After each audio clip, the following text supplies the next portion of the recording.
ये वीडियो केवल उन लोगों के लिए है जो ध्यान करते हैं या करना चाहते हैं। आपने यह तो बहुत बार सुना होगा कि ध्यान कैसे करें और ध्यान के क्या फायदे हैं, परंतु आज इस वीडियो में आपको बताया जाएगा कि ध्यान कैसे ना करें और इसके क्या नुकसान हो सकते हैं। वैसे तो ध्यान करने का कोई नुकसान नहीं होता, लेकिन अगर हम उन गलतियों को करते हैं जो इस वीडियो में बताई जाएंगी तो हमें कई समस्याओं का सामना करना पड़ सकता है। इस वीडियो में आपके मन की चालों के बारे में बताया जाएगा, जो आपका मन आपके साथ चलता है। पहली गलती, जब हम ध्यान करने के लिए बैठ जाते हैं, अपनी आंखें बंद कर लेते हैं, तो हमारा शुरू से लेकर अंत तक बस यही प्रयास होता है कि कैसे हम एक अलग स्थिति में जा सकें। अगर आप ऐसा प्रयास करते हैं तो आपको यह प्रयास छोड़ देना चाहिए, वरना कुछ दिन के बाद आप ध्यान करना ही छोड़ देंगे, क्योंकि लंबे समय तक प्रयास करने के बाद भी आप चाहकर किसी दूसरी स्थिति में नहीं जा सकते। तो आपको क्या करना चाहिए, वह आपको अगली गलती में समझ आएगा। दूसरी गलती, हमने अपने भीतर यह विश्वास बना लिया है कि जब हम खुद को जान लेंगे तभी समझदारी भरे निर्णय लेंगे। अगर आप यह सोचते हैं कि आत्मज्ञान प्राप्त करने के बाद ही आप सही निर्णय ले सकेंगे, तो यह एक गलत विश्वास है।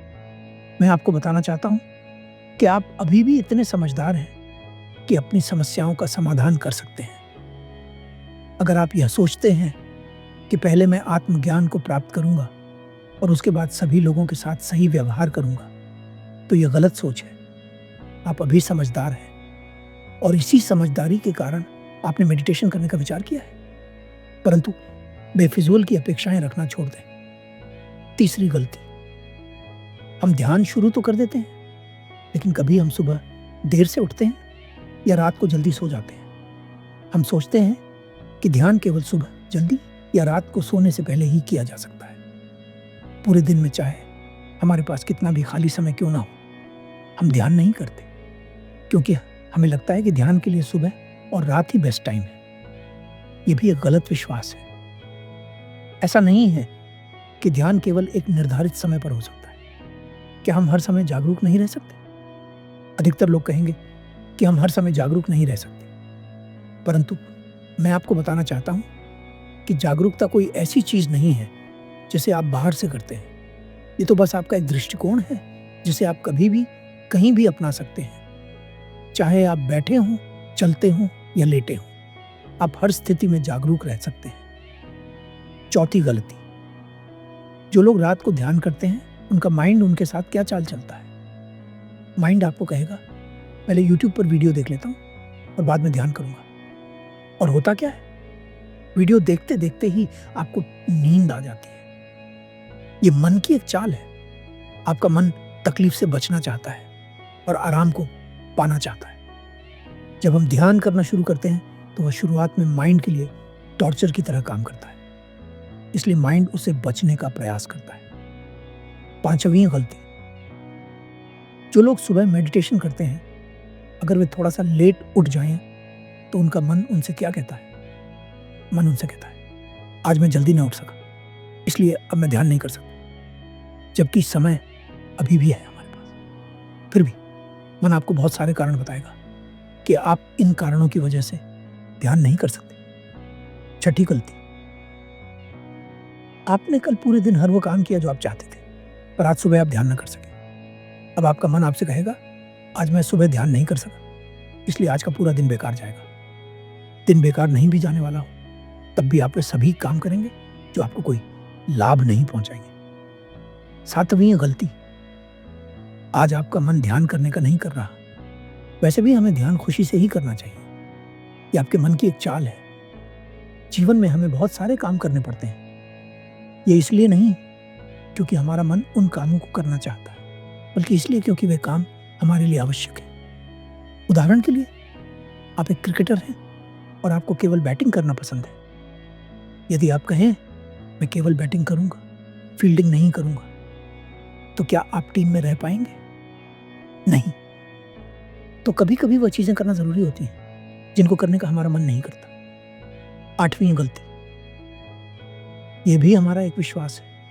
दिन की शुरुआत में एक गलती हो गई, अब सारे काम गलत होंगे। इस विश्वास के कारण होता क्या है, चाहे कोई काम गलत होने वाला हो या ना हो, हम जानबूझकर उस काम को गलत कर देते हैं, क्योंकि हमारा ये विश्वास है, एक काम गलत तो सब काम गलत, नौवीं गलती। आप ध्यान करने के लिए बैठे हैं, आपको कोई बुला लेता है या आवाज लगा लेता है, आपके मन में विचार आता है, ये लोग मुझे तभी क्यों बुलाते हैं जब मैं ध्यान कर रहा होता हूं। सब लोग चाहते हैं कि मैं ध्यान ना कर सकूं।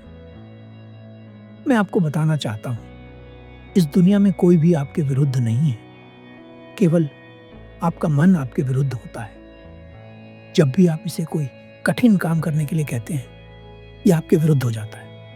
यदि ध्यान के दौरान लोग आपको बुलाते हैं तो अपनी टाइमिंग बदल लें। लोगों को दोष मत दीजिए, क्योंकि आप ध्यान उसी समय करते हैं जब सब लोग आपके आसपास पूरी तरह सक्रिय होते हैं। यदि आप सुबह ध्यान करते हैं तो जल्दी उठें, और यदि रात को ध्यान करते हैं तो देर से करें। 10वीं गलती और सबसे बड़ी गलती, आज मजे कर लेता हूं, कल से पक्का ध्यान करूंगा। आपकी लाइफ का एक टाइमर सेट है, हर सेकंड के साथ आपका टाइम खत्म हो रहा है। कल जैसी कोई चीज आपके जीवन में नहीं है, इसलिए जो भी करना है अभी करें, आज से ही करें, वरना घंटी बज जाएगी और टाइम खत्म हो जाएगा। उसके बाद ये वीडियो काम नहीं आएंगी जो आप अभी देख रहे हैं, और न वे मजे काम आएंगे जो आप अभी लेना चाहते हैं। इस तरह हमारा मन हमारे साथ बहुत सारी चालें चलता है। हमें इन चालों को नजरअंदाज करते हुए आगे बढ़ना चाहिए और वहां पहुंचना चाहिए जहां हम पहुंचना चाहते हैं। एक बार बुद्ध एक वन के रास्ते से गुजर रहे थे। मार्ग में उन्हें एक सन्यासी मिला जो एक वृक्ष के नीचे ध्यान कर रहा था। उस सन्यासी को देखकर बुद्ध करुणावश उसके पास रुक गए। उस सन्यासी का ध्यान भंग न हो, इसलिए बुद्ध उससे कुछ दूरी पर ही बैठ गए। कुछ समय बाद वह सन्यासी अपनी आंखें खोलता है और बुद्ध को देखता है। बुद्ध की आभा को देखकर, उनके तेज को देखकर वह सन्यासी थोड़ा आश्चर्यचकित होता है, क्योंकि उसने सन्यासियों को तो बहुत देखा था, परंतु ऐसा सन्यासी नहीं देखा था जिसके शरीर से रोशनी फूट रही हो। वह सन्यासी बुद्ध से पूछता है, आप कौन हैं? क्या आप ईश्वर हैं? बुद्ध मुस्कुराते हुए कहते हैं, नहीं, मैं ईश्वर नहीं हूं। वह सन्यासी पूछता है, तो क्या आपके पास कोई जादुई शक्तियां हैं जिनके कारण आप हर किसी से अलग दिख रहे हैं? बुद्ध कहते हैं, नहीं, मेरे पास कोई जादुई शक्तियां नहीं है, मैं तो तुम्हारी ही तरह एक मनुष्य हूं। सन्यासी फिर पूछता है, तो फिर आपके चेहरे पर यह तेज कैसा है? बुद्ध कहते हैं, मैंने परम सत्य को जान लिया है, मैं जाग चुका हूं और मैं चाहता हूं कि तुम भी जाग जाओ।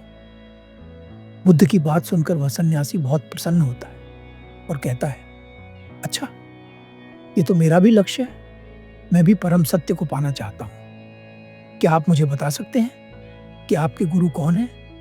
किसने आपको वह मार्ग बताया जिस पर चलकर आप परम सत्य को पा सके? बुद्ध कहते हैं, वैसे तो मैंने कई गुरुओं से ज्ञान प्राप्त किया है, परंतु सत्य के इस मार्ग पर मैं अकेला ही चला। इस मार्ग पर मुझे रोशनी दिखाने वाला कोई नहीं था। मैंने बिना गुरु के ही परम सत्य को पाया। बुद्ध के इन शब्दों को सुनकर वह सन्यासी क्रोधित हो जाता है, क्योंकि बुद्ध के ये शब्द उसकी पुरानी मान्यताओं से मेल नहीं खाते थे।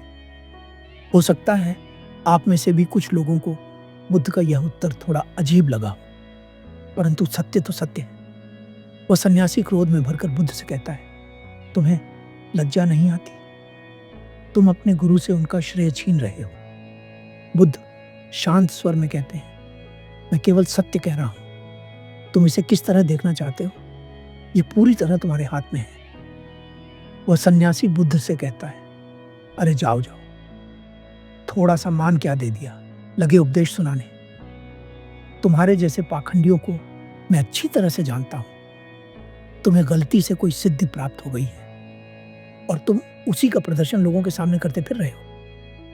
अरे जाओ यहां से, मुझे तुम्हारे ज्ञान की आवश्यकता नहीं है।